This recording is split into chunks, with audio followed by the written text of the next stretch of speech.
Regardez bien cet homme. Je suis sûr qu'il ne vous est pas inconnu. Alors, pour ceux qui ont des doutes ou qui ont des problèmes de mémoire, rappelez-vous, c'était en février 2017. Un jeune homme est interpellé lors d'un contrôle de police à Aulnay-sous-Bois. Ça se passe très mal puisque le jeune homme en question est violenté, pour ne pas dire violé. Mesdames, Messieurs, il s'agit de Théo Louaka. Alors, Théo Louaka va être à l'origine d'une des œuvres de Bois d'Ébène. Mesdames, Messieurs, il est 19h. Bienvenue dans Bois d'Ébène Stories. On va parler aujourd'hui d'une grande femme de lettres camerounaise, à savoir celle-ci, Léonora Miano. C'est une très très grande femme dans le monde de la littérature, qui a écrit plusieurs romans.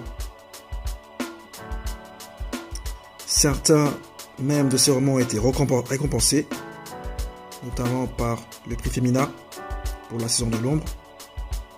Alors dans ces romans, elle parle souvent en fait de l'Afrique et du rapport entre les Africains et les Européens. Mais elle parle aussi justement dans son dernier livre, Rouge Impératrice, justement elle parle en fait des Européens qui devenaient des immigrés parce qu'ils devraient rejoindre le continent africain. Mais moi, ce qui m'a interpellé dans sa littérature, enfin dans ses œuvres, c'est ce livre, Marianne et le garçon noir. En fait, dans ce livre, il faut savoir que je vais vous expliquer un peu la genèse du livre. En fait, elle l'a écrit suite justement à l'affaire Théo Louaka. Et elle a voulu se pencher en fait sur un thème qui est très très peu abordé dans les médias aujourd'hui. Il s'agit de la masculinité noire. Et justement, Léonora Miano a eu cette formidable idée de recueillir sous un petit livre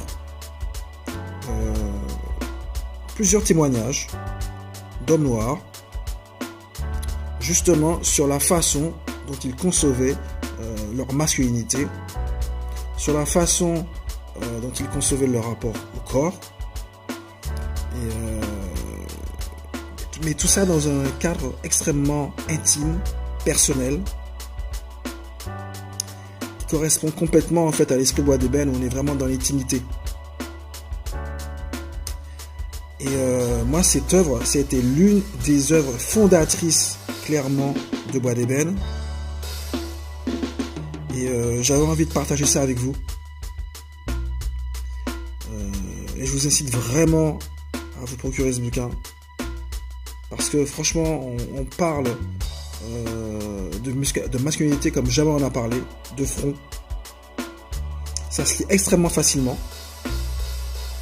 Et c'est un livre, c'est un incontournable quoi. En tout cas, pour moi, c'est un livre qui va faire date, notamment en ce qui concerne le thème de la masculinité noire. Et justement, après avoir lu ce bouquin, ça a été à l'origine d'une des œuvres, à savoir Kuntaka, que vous pouvez voir ici. Ouais les amis, on se quitte sur cette image de Théo Louaka en espérant qu'il va bien, qu'il va mieux. Et puis prenez soin de vous. Ciao ciao. Bye bye.